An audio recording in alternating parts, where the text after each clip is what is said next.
আর বিবেক জাগ্রত করতে গেলে আজকে দেখুন লক্ষ্য করে 18 দিনের কুরুক্ষেত্রে যুদ্ধ হয়ে গেছে। মা গান্ধারী মনে মনে চিন্তা করছে, একটা নয়, দুটো নয়, 5টা নয়, 10টা নয়, আমার 100টা ছেলে যুদ্ধ করতে গেছে, কিন্তু একটাও ছেলে বাড়ি ফিরে আসছে না কেন? আমার একটাও ছেলে বাড়ি ফিরে আসছে না কেন? আমার ছেলেরা তো কেউ কাপুরুষ নয়, আমার ছেলেরা তো কেউ ভীরু নয়, আমার ছেলেরা তো কেউ দুর্বল নয়, তাহলে আমার একটাও ছেলে বাড়ি ফিরে আসছে না কেন? মা গান্ধারী মনে মনে চিন্তা করছে, আমি যাব ছেলেদের কাছে, আমি দেখবো ব্যাপারটা কি হয়েছে। আর অমনি গান্ধারী ছুটতে ছুটতে ছুটতে আজকে কুরুক্ষেত্রের মাঠে প্রবেশ করেছিল। আর কুরুক্ষেত্রের মাটিটা রক্তে ভিজে লাল হয়ে গেছে। লক্ষ লক্ষ মানুষ মরে পড়ে আছে, কারো একটা হাত নেই, কারো একটা পা নেই, কারো দুটো হাত নেই, কারো দুটোই পা নেই, কারো মুন্ডটা নেই, কারো ধড়টা নেই, কারো নাড়ি ভুড়ি বেরিয়ে গেছে। আর এই ভয়ঙ্কর দৃশ্য দেখে গান্ধারী দেখছেন শিগাল কুকুরে মরা মাংস ছিঁড়ে ছিঁড়ে খাচ্ছে। প্রচন্ড দুর্গন্ধ চারিদিকে, একটা পচা গন্ধ চারিদিকে। আর এমতো অবস্থায় মা গান্ধারী চিৎকার করতে করতে যাচ্ছে, ওরে দুর্যোধন,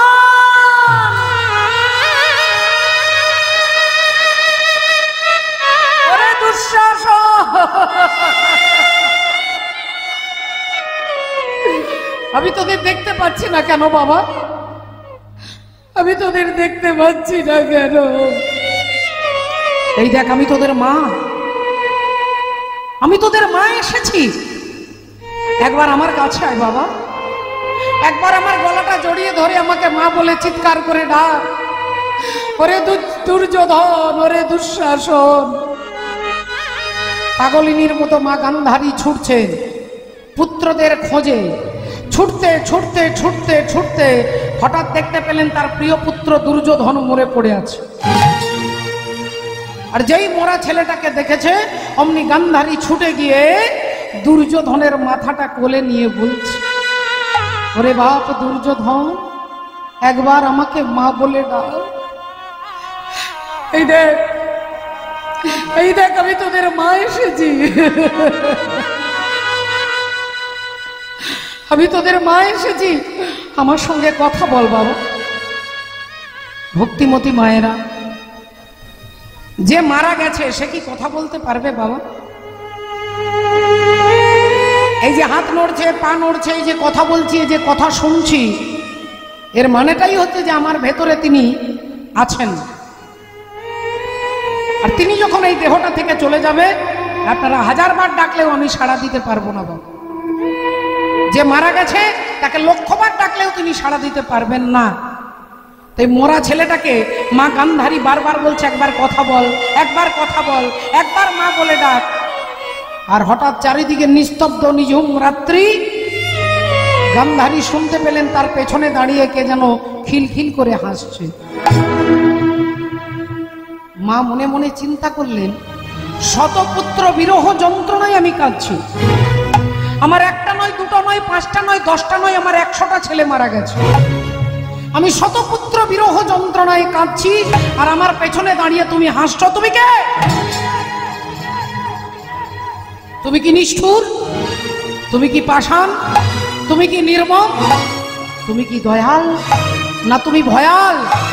আমি তোমায় দেখতে চাই, যদি তোমার সাহস থাকে একবার আমার সামনে এসে দাঁড়াও, একবার আমার সামনে এসে দাঁড়াও, আমি তোমাকে দেখতে চাই। পেছন থেকে বলে উঠলেন, মা গো, ও মা, আমাকে দেখতে গেলে তোমাকে পেছনে ঘুরে দেখতে হবে না, কারণ আমি যেমন তোমার পেছনে আছি, আমি তোমার সামনেও আছি, আমি তোমার ডাইনেও আছি, আমি তোমার বামেও আছি, আমি পূরবে আছি, পশ্চিমে আছি, উত্তরে আছি, দক্ষিণে আছি, ঈশানে আছি, নৈঋতে আছি, অগ্নিতে আছি, বায়ুতে আছি, ঊর্ধ্বে আছি, অধে আছি। তুমি যেদিকে তাকাবে আমি সেখানেই আছি। কিন্তু আমাকে দেখতে গেলে যে আলোটার প্রয়োজন, সেই আলোটা কিন্তু টিউবলাইটের আলো নয়, সেই আলো কিন্তু হ্যালোজিনের আলো নয়, সূর্যের আলো নয়। আমাকে দেখতে গেলে যে আলোটার প্রয়োজন তার নাম হচ্ছে দিব্য জ্ঞান। না তোমাং সত্যসে দ্রষ্টু মানে নাই বসা চক্ষুষা দিব্যাং দদামি তে চক্ষু পশ্চমে যোগ মহেশ্বরম। আমাকে দেখতে গেলে দিব্য নয়নের প্রয়োজন হয় মা, আর সেই দিব্য নয়ন আমি ভিন্ন জগতে কেউ দিতে পারবে না। তুমি আমায় দেখবে মা, এই দেখো আমি কে। আর অমনি গান্ধারী তাকিয়ে দেখছে, দেখে ভগবান কৃষ্ণ দাঁড়ায়ে আছে। ভগবান কৃষ্ণ দাঁড়ায়ে আছে, দেখে ভগবান কৃষ্ণ দাঁড়ায়ে আছে। ও যে গান্ধারীর চোখের কাছে ভগবান কৃষ্ণ দাঁড়ায়ে আছে, ও যে গান্ধারীর চোখের কাছে ভগবান কৃষ্ণ দাঁড়ায়ে আছে। ও যে গান্ধারী চোখের কাছে ভগবান কৃষ্ণ দাঁড়ায়ে আছে, ও যে গান্ধারী চোখের কাছে ভগবান কৃষ্ণ দাঁড়ায়ে আছে। আর যেই ভগবানকে দেখেছে গান্ধারী আঙুলটা তুলে বলে উঠলো, তুমি সেই কৃষ্ণ, তুমি সেই কৃষ্ণ যে আমার বংশে বাতি দিতে কাউকে রাখলে না। তুমি সেই কৃষ্ণ যে আমাকে মা বলে ডাকবার মতো কাউকে রাখলে না। তুমি সেই কৃষ্ণ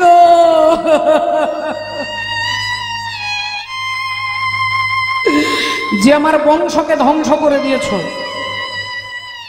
এই কৃষ্ণ রে, এই কুরুক্ষেত্রের মাঠে সন্তান হারা জননী গান্ধারী আমি।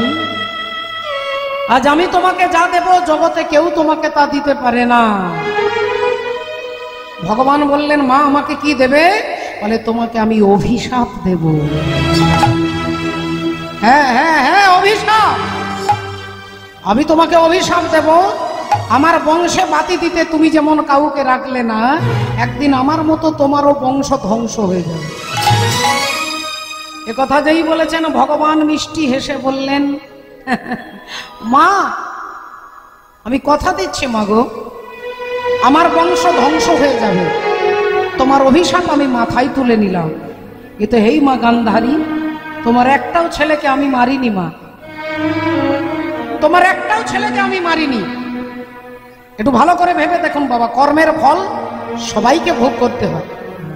যখন ভেতরে অহংকার থাকে, যখন রক্তের তেজ থাকে, তখন অনেক অনেক অনেক কথা বলে, অনেক অত্যাচার করে, দুর্বল মানুষের উপরে হাজার হাজার অত্যাচার করে।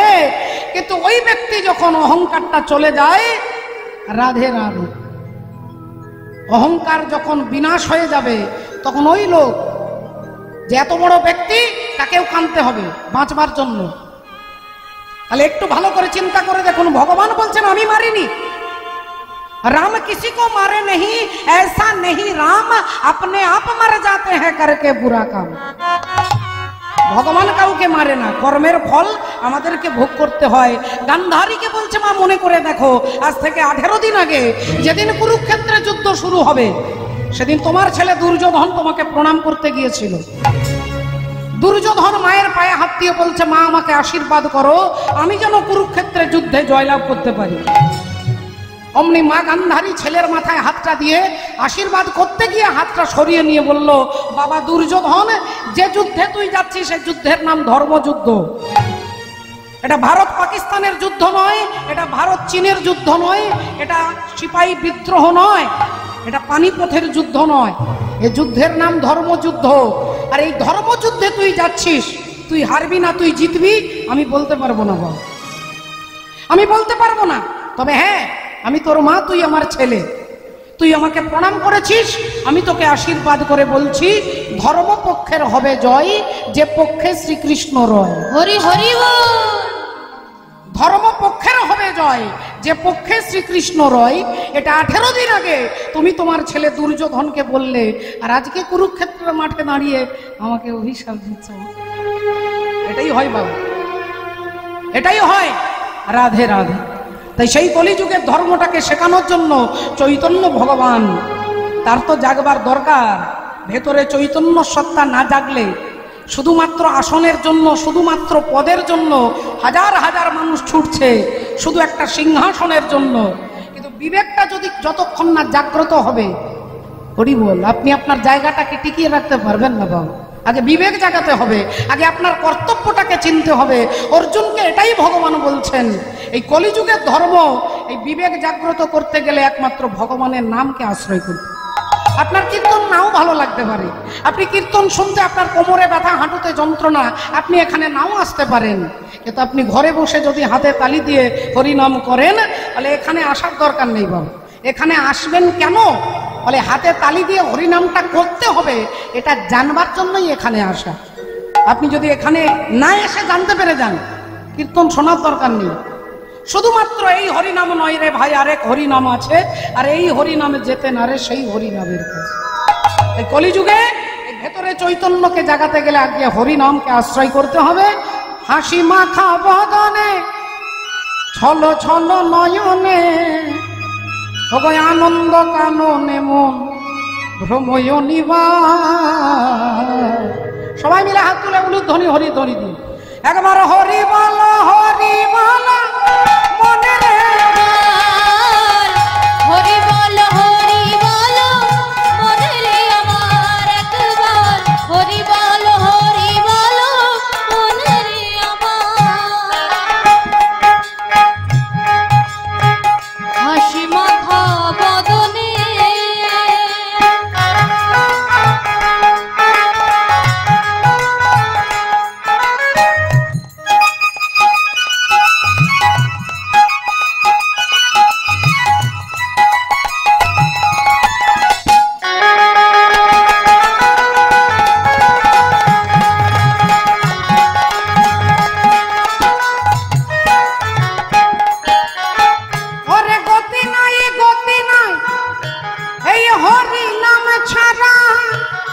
কণ্ঠ ভরিয়া গাও হয়ে আত্মহার।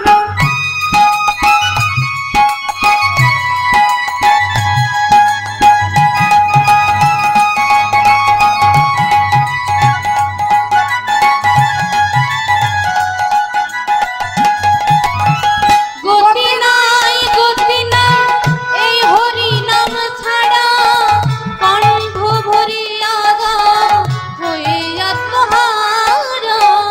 বলি ওই দেখো শ্মশানে কিবা রাত্রি দিনে, ওই দেখো শ্মশানে দিবারাত্রি দিনে, বলি ওই দেখো শ্মশানে কিবা রাত্রি দিনে, ওই দেখো শ্মশানে দিবারাত্রি দিনে।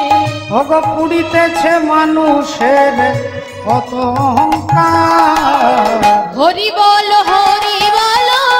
মনে রে আমার একবার, হরি বল হৃদয় গৌর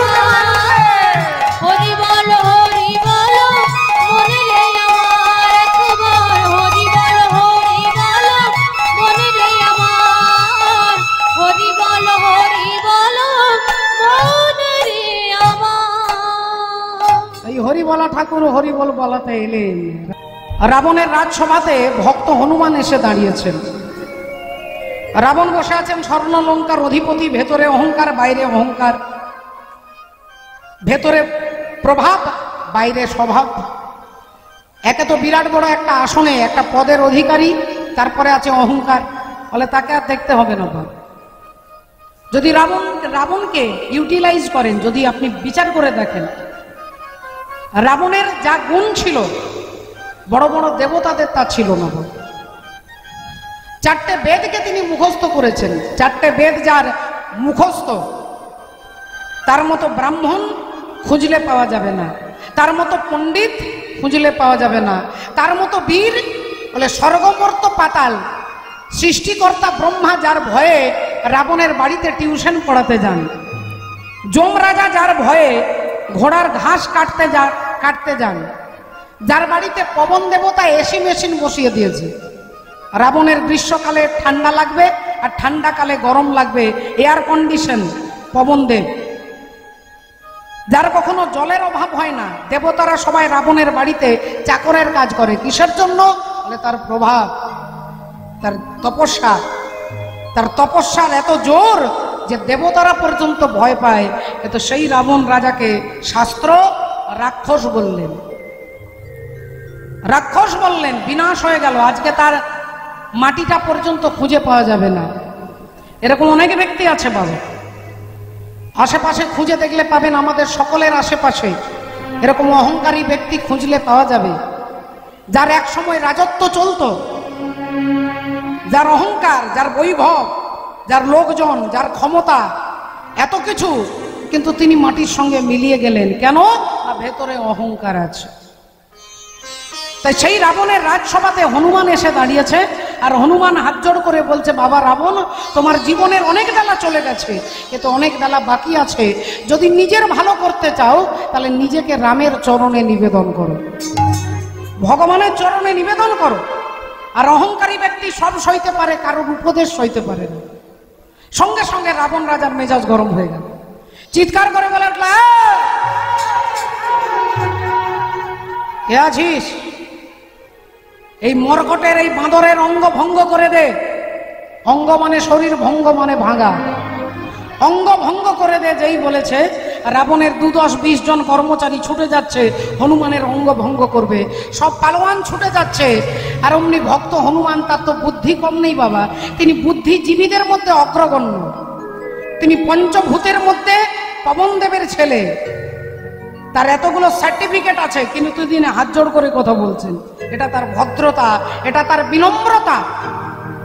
কিন্তু যখনই তাকে শক্তি প্রয়োগ করতে যাচ্ছে, অমনি হনুমান বুদ্ধি প্রয়োগ করেছেন, লেজটাকে ডান হাতে ধরেছেন, আর রাবণকে দেখিয়ে দেখিয়ে লেজটাকে ঘোরাচ্ছেন। কখনো লেজটাকে ধরে হনুমান চুমু খাচ্ছেন,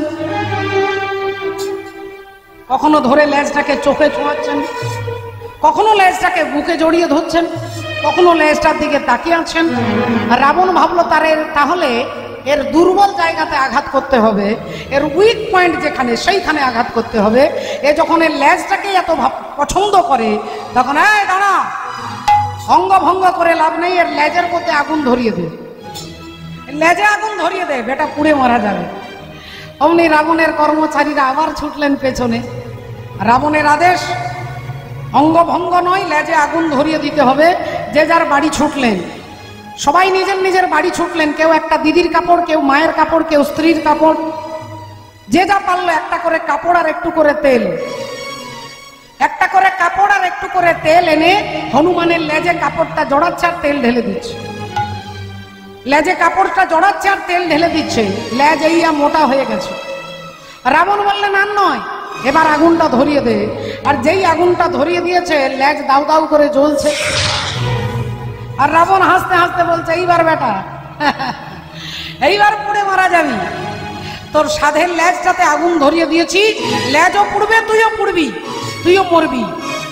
রাবণ এই বলে যেই হাসছে, হনুমান তার থেকে আরো বেশি হাসছে। রাবণ বললেন, তুই হাসছিস কেন? তুই তো পুড়ে মারা যাবি, তুই হাসছিস কেন? তুই সবার দিকে তাকাচ্ছিস কেন? এরা কেউ তোকে বাঁচাবে না, এরা এরা এরা সব আমার লোক, আমি যা বলবে এরা তাই শুনবে। তা তুই সবার দিকে তাকিয়ে হাসছিস, ব্যাপারটা কি? তুই কি বোকা? হনুমান বললেন, না না, আমি দেখে নিলাম যে যারা যারা চাঁদা দিয়েছে তাদেরকে প্রসাদ দিতে হবে। যারা যারা চাঁদা দিয়েছে তাদেরকে প্রসাদ দেব। কি প্রসাদ দিবি? বলে, যার যার বাড়ি থেকে তেল আর কাপড় এসেছে তার তার ঘরে আগুন পৌঁছে যাবে, সবার ঘরে আগুন প্রসাদ দিয়ে যাব। তাই দেখে নিলাম কার ঘরে থেকে 1 টাকাও চাঁদা আসেনি। দেখলাম সবাই চাঁদা দিয়েছে, একজন ভদ্রলোক চাঁদা দেয়নি, আর তিনি হচ্ছেন ভক্ত বিভীষণ। বিভীষণের বাড়ি থেকে তেলও আসেনি আর কাপড়ও আসেনি, ভক্তের লেজ জ্বালানোর জন্য। লেজটা হচ্ছে প্রতিষ্ঠা। হনুমানের লেজ পেছনে থাকে, হনুমানের প্রতিষ্ঠা পেছনে দাঁড়িয়ে আছে। হনুমান প্রতিষ্ঠার পেছনে ছোটেননি, হনুমান চেয়ারের জন্য ছোটেনি, হনুমান প্রতিষ্ঠার জন্য তিনি ছুটছেন না, কিন্তু প্রতিষ্ঠা তার পেছনে পেছনে ছুটছে। লেজটা হচ্ছে প্রতিষ্ঠা, আর এই প্রতিষ্ঠাতে আগুন দিয়ে দিচ্ছে কারা? না, যারা ভক্তের প্রতিষ্ঠাতে হিংসায় জ্বলে পুড়ে মরছে। ভক্তের প্রতিষ্ঠায় যারা হিংসা করছে তারা জ্বলে পুড়ে মরছে। তাই হনুমান বলছে যে যারা যারা চাঁদা দিয়েছে তাদেরকে অবশ্যই প্রসাদ দেব, সবার ঘরে আগুন পৌঁছে যাবে। কিন্তু বিভীষণের ঘর থেকে 1 টাকাও চাঁদা আসেনি, তার ঘরে তো আগুন দেওয়া যাবে না। তাই গোটা স্বর্ণলঙ্কা পুড়েছিল, বিভীষণের ঘর পড়েনি বাবা। একটু ভালো করে বিচার করলে দেখতে পাবেন সে ঘটনাটা সামাজিক শিক্ষা কি। আগুন হচ্ছে অশান্তি। আজকে অখণ্ড ব্রহ্মাণ্ডে অশান্তির আগুন জ্বলছে। ঘরের ভেতরে অশান্তি, ভাইয়ে ভাইয়ে দ্বন্দ্ব, পিতা পুত্রে দ্বন্দ্ব, শাশুড়ি বৌমার দ্বন্দ্ব, পাড়ায় পাড়ায় দ্বন্দ্ব, গ্রামে গ্রামে দ্বন্দ্ব, দেশে দেশে দ্বন্দ্ব। এই যে অশান্তির দাবানলটা জ্বলছে, কার বাড়িতে আগুন ধরলো? না বিভীষণের বাড়ি বাদ দেওয়ার সবার। তাহলে বিভীষণের ঘরে আগুন ধরবে না কেন? বলে বিভীষণের ঘরে পরিষ্কার করে ভগবান রামের নাম লেখা আছে। অর্থাৎ বিভীষণ বুঝিয়ে দিচ্ছে এটা আমার ঘর নয়, আমার ঘর নয়, আমার বাড়ি নয়, আমার ছেলে নয়, আমার জমি নয়, সবই তোমার। তা যিনি মনে করবেন যে আমার ছেলে নয়, আমার মেয়ে নয়, আমার ঘর নয়, তাহলে তার ঘরে অশান্তির আগুনটা জ্বলবে না বাবা। তাহলে আমাদের ঘরে অশান্তির আগুন কেন? না আমরা মনে করি আমার ছেলে, আমার ঘর, আমার বাড়ি, আমার গাড়ি। এই যে আমার মনে করছি, এই যে অহংকার, এটার জন্যই হিংসার আগুনটা জ্বলছে। আর বিভীষণের ঘরে আগুন জ্বালাতে পারছে না, কারণ বিভীষণ জানে, অন্তর থেকে জানে যে এগুলো একটাও আমার নয়, সব তোমার। তা যিনি মনে করবে সব তোমার, তাহলে তিনি হরি বলে রাধের লাঠি নিয়ে যুদ্ধ করতে বেরোবে না। তিনি জানে সবই তিনি মালিক। পরের জায়গা, পরের জমি, ঘর বানাইয়া আমি রই, আমি তো সেই ঘরের মালিক নই। তাহলে আসুন আজকে দেখুন সেই ভক্তের উপস্থিতি। সাধু সঙ্গ, সাধু সঙ্গ সর্বশাস্ত্রে কয়, লবমাত্র সাধু সঙ্গ জীবের সর্বসিদ্ধি। নিতাই গৌর হরি হরি বল। আহা, ওই যে আপনারা শুনলেন মা গান্ধারী ভগবানকে অভিশাপ দিল, আমার বংশ তুমি যেমন ধ্বংস করে দিলে, একদিন আমার মতো তোমারও বংশ ধ্বংস হবে। সেই ভগবান আজকে বেরিয়ে আসছেন, গান্ধারীর সঙ্গে কথা বলে বেরিয়ে আসছেন। আর এমন সময় দেখা হয়ে গেল কার সঙ্গে?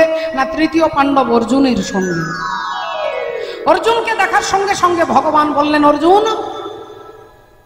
অর্জুন ভগবানের দিকে তাকিয়ে বললেন, কি ব্যাপার, তোমার মুখটা তো শুকিয়ে গেছে, তুমি চির শ্যামল সুন্দর, তোমার মুখে এত দুঃখ, এত বেদনা, এত হতাশা, কি হয়েছে? ভগবান একটু লীলাময় হরিত।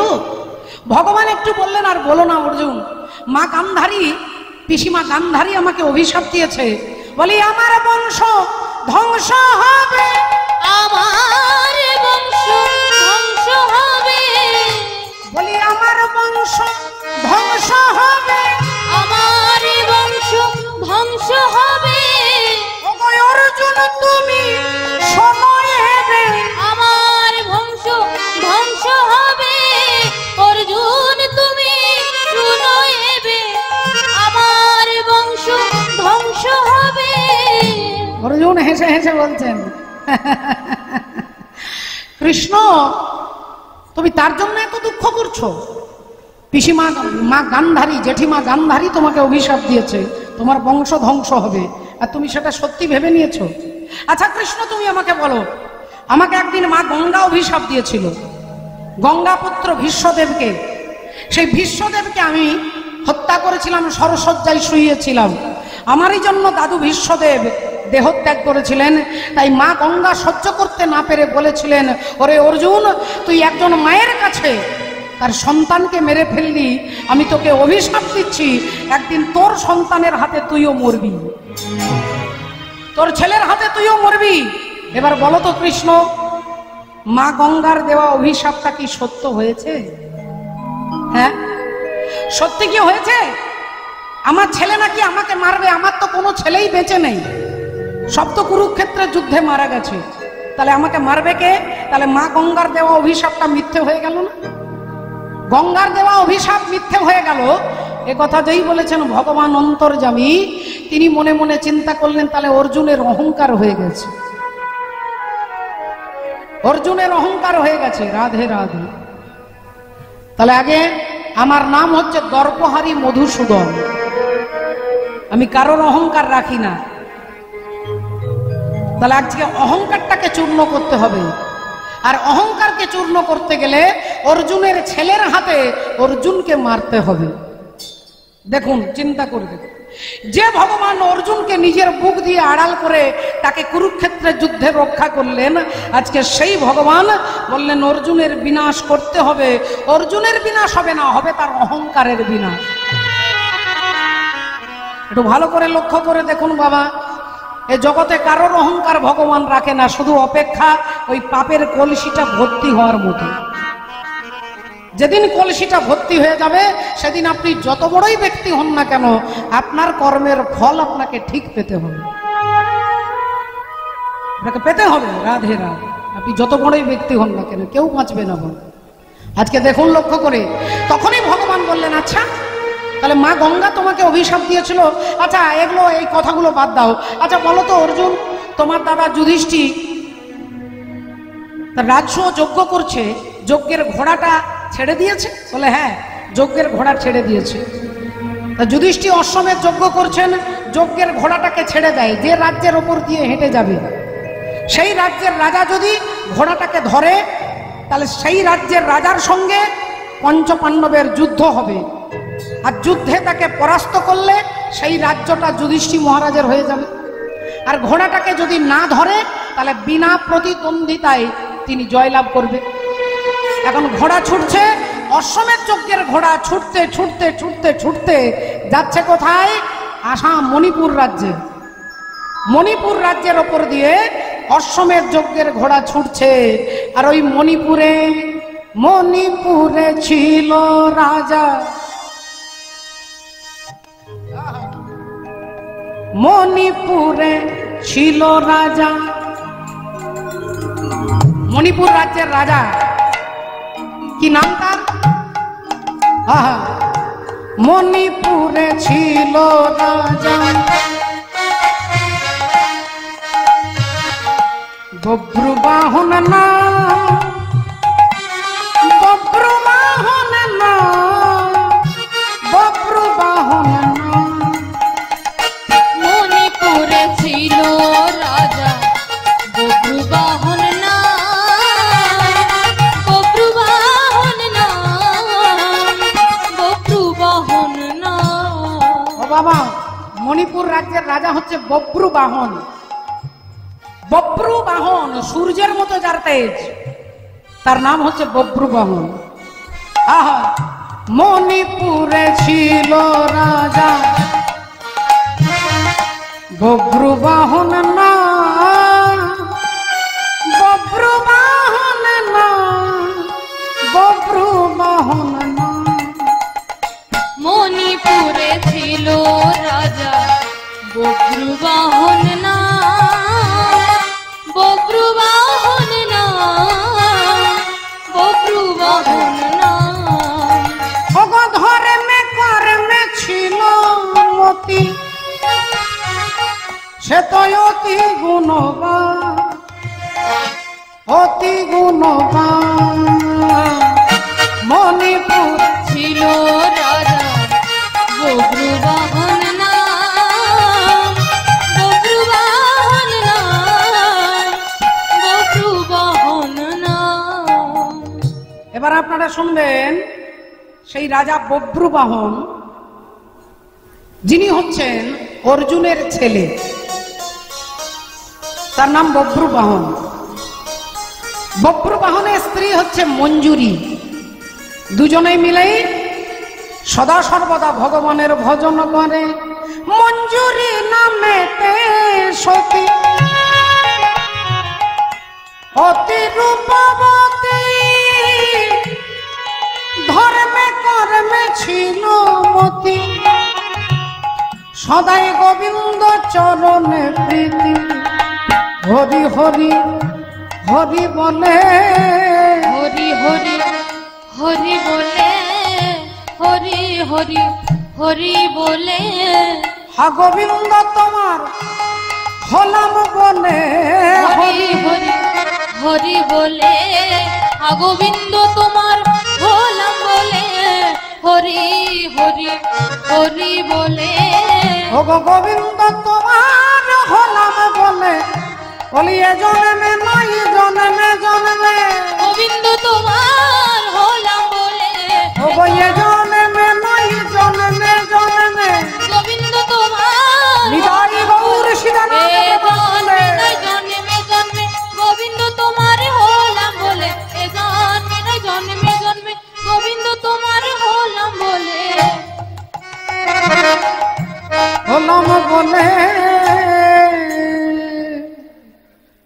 স্ত্রী মঞ্জুরি দুজনে রাধা গোবিন্দের ভজন করে, ভগবানের কথা বলে, ভগবানের কথা শোনে। তিনি হচ্ছেন অর্জুন পুত্র। বারবার কথাটা বলছি মা, কেন বলছি এর কারণটা দেখুন। অর্জুনের ছেলে বব্রুবাহন, সেটা কিন্তু অর্জুন জানে না। অর্জুন জানে না যে আমার ছেলে বব্রুবাহন, আর বব্রুবাহন জানে না যে আমার বাবা অর্জুন। তাহলে এর ভেতরে একটা রহস্য আছে। বাবা তার ছেলেকে জানবে না, আর ছেলে তার বাবাকে জানবে না, তাহলে ভেতরে নিশ্চয়ই কোনো গূঢ় রহস্য আছে। এই রহস্যের কথা জানতে গেলে আমরা চলে যাব যেদিন অর্জুন দ্রৌপদীকে বিবাহ করে নিয়ে এলেন। মাছের চোখটাকে লক্ষ্য ভেদ করে ধ্রুপদ রাজার কন্যা দ্রৌপদীকে অর্জুন বিবাহ করে নিয়ে এলেন বাড়িতে। মা কুন্তী দেবী পিছন ফিরে মশলা বাটছিলেন। অর্জুন তো সরাসরি বলতে পারে না, তাই অর্জুন বলছেন মা দেখো আজকে ভিক্ষাতে কি এনেছি। আর কুন্তী দেবী না দেখে, না শুনে, না বুঝে তিনি বলে ফেললেন বাবা তুই যা এনেছিস আজকে 5 জনে মিলে সমান ভাগে ভাগ করে নি। অর্জুন বললেন মা, ও মা একবার দেখো না কি এনেছি। তিনি তো আর বলতে পারছেন না যে আমি আমার স্ত্রীকে এনেছি, একবার দেখো না। মা বললেন ওরে বাবা বললাম তো আমার শরীরটা ভালো নেই, আমার কিছু লাগবে না, যা এনেছিস 5 ভাগে সমান ভাগে ভাগ করে নি। অর্জুন আরেকবার বলবেন, 3 বারের বেশি বলবেন না। মা আরেকবার দেখো, বারবার বলছি দেখো কি এনেছিস। মা বললেন ওরে বাবা আমি দেখতে পারবো না, বললাম যা বললাম তাই কর, 5 জনে মিলে ভাগ করে নে। যেই বলেছে অমনি অর্জুন দ্রৌপদীর হাতটা ছেড়ে দিয়ে বললেন দ্রৌপদী আজ থেকে তুমি একা আমার স্ত্রী নও, আজ থেকে আমাদের 5 জনের স্ত্রী হবে তুমি। অর্জুন এ কথা যেই বলেছে হতভম্ব হয়ে গেছে রাজা যুধিষ্ঠির। তিনি বললেন ভাই এ তুই কি বলছিস, একজন নারীর 5 জন স্বামী? আরে বাবা মা না দেখে না জেনে বলে ফেলেছে। অর্জুন বললেন মা না দেখে বলেছে, কিন্তু মায়ের আদেশ তো হয়েছে, যা এনেছিস ভাগ করে নে। তাই আজ থেকে দ্রৌপদী সবার ভাবে সমান অধিকার, এই 5 জনের স্ত্রী হবে দ্রৌপদী। না অর্জুন তুমি ভুল করছো ভাই, এটা হতে পারে না। অর্জুন বললেন দাদা মা যখন বলে দিয়েছে এটাই হবে। এইবার 2 ভাইয়ের মধ্যে তর্ক হচ্ছে, আর অমনি পেছন থেকে কে এসে দাঁড়ালেন, অন্তর্যামী শ্রী গোবিন্দ অন্তরে জানিয়া। অন্তর্যামী শ্রী গোবিন্দ অন্তরে জানিয়া, অন্তর্যামী শ্রী গোবিন্দ অন্তরে জানিয়া। যুধিষ্ঠির সম্মুখেতে দাঁড়ালো আসিয়া, যুধিষ্ঠির সম্মুখেতে দাঁড়ালো আসিয়া, যুধিষ্ঠির সম্মুখেতে দাঁড়ালো আসিয়া। যুধিষ্ঠির বললেন কৃষ্ণ দেখো তো এই ঘটনা, ভাই বিয়ে করে এনেছে, মা না দেখে বলে দিয়েছে 5 জনে মিলে ভাগ করে নিতে। এবার তুমি বলো কৃষ্ণ এটা কি হতে পারে? ভগবান একটু চোখটা বন্ধ করে নিলেন, আর চোখটা বন্ধ করার কিছুক্ষণ পরে চোখ খুলে তাকিয়ে বললেন, সবাই অধীর আগ্রহে তার তাকিয়ে আছে ভগবান কি সিদ্ধান্ত দেবে, ভগবানের সংবিধান কি বলবে, সবাই তাকিয়ে আছে ভগবানের দিকে। আর ভগবান মিষ্টি হেসে বললেন অর্জুন তুমি যা বলেছ তাহাই সত্য, আজ থেকে দ্রৌপদী তোমাদের 5 জনের স্ত্রী হবে। যুধিষ্ঠির বললেন এটা কি করে হবে? বলে এটা হতো না, কিন্তু মায়ের কলম ভগবানও মুছে দিতে পারবেন না, মায়ের কলম ভগবানও মুছে দিতে পারবেন না। মায়ের আশীর্বাদ, সন্তানকে যে আশীর্বাদ করবে ভগবানের কলম সেটা মুছে দিয়ে মায়ের কলমটাকে সত্যি করতে হবে। কিন্তু আপনাকে জানতে হবে মা কাকে বলে। মা কাকে বলে?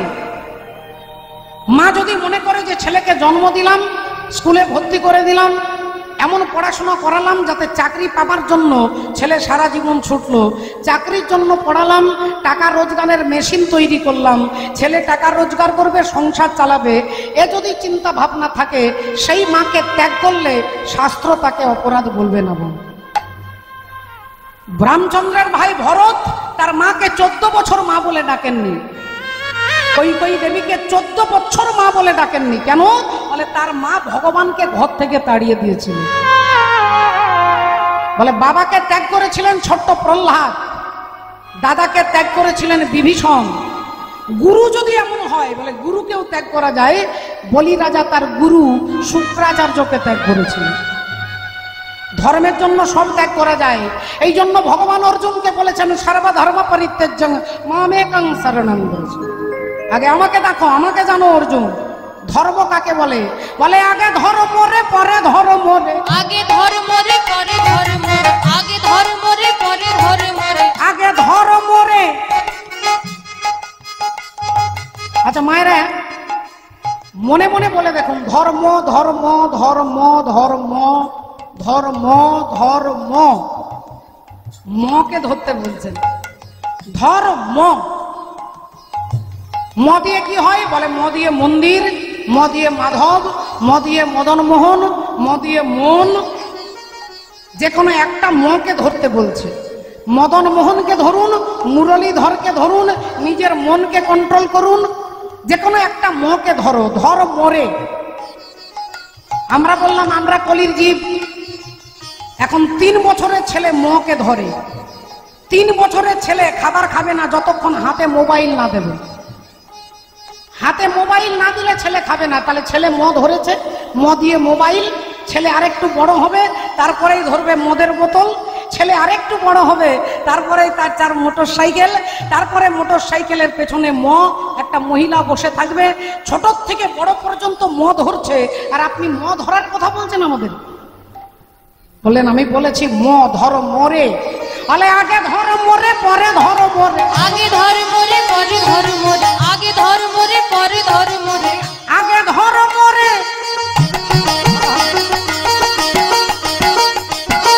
পরে ধর মরে,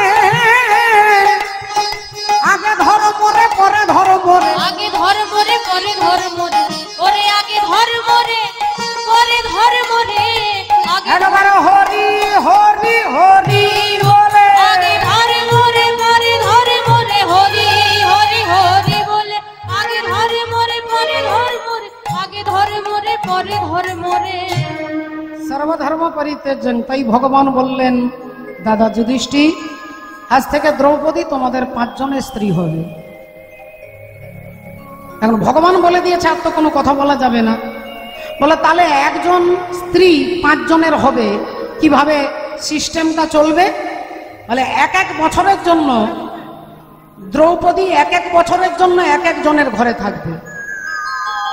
যুধিষ্ঠির ঘরে 1 বছর, ভীমের ঘরে 1 বছর, অর্জুনের ঘরে 1, এভাবে ঘর বছরের পর বছর ঘুরতে থাকবে।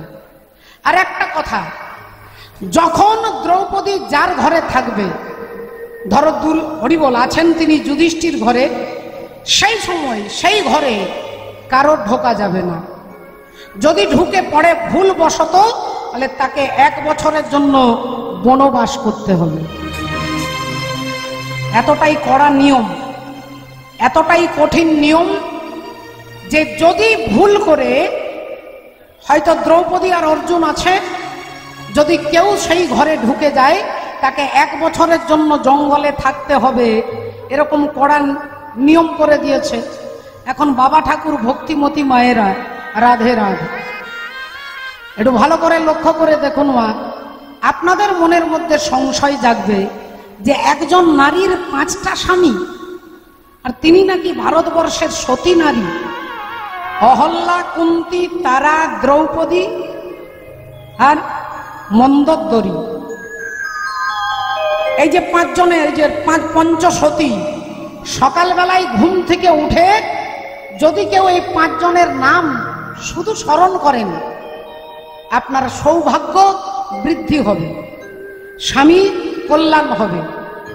এই 5 জনের নাম চিন্তা করলে, তাহলে সেই দ্রৌপদীর 5টা স্বামী, আপনি ভাবছেন দ্রৌপদী 5টা স্বামী, বলে আপনারও 5টা স্বামী, আপনারও 5টা স্বামী, আমারও 5টা স্বামী।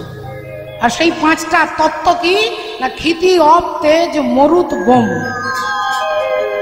ক্ষিতি মানে মাটি, অপ মানে জল, জল হচ্ছে ইন্দ্রের দেবতা, আর দেবরাজ ইন্দ্রের পুত্র হচ্ছে অর্জুন, পবনের পুত্র হচ্ছে ভীম, ধর্মরাজের পুত্র হচ্ছে যুধিষ্ঠির।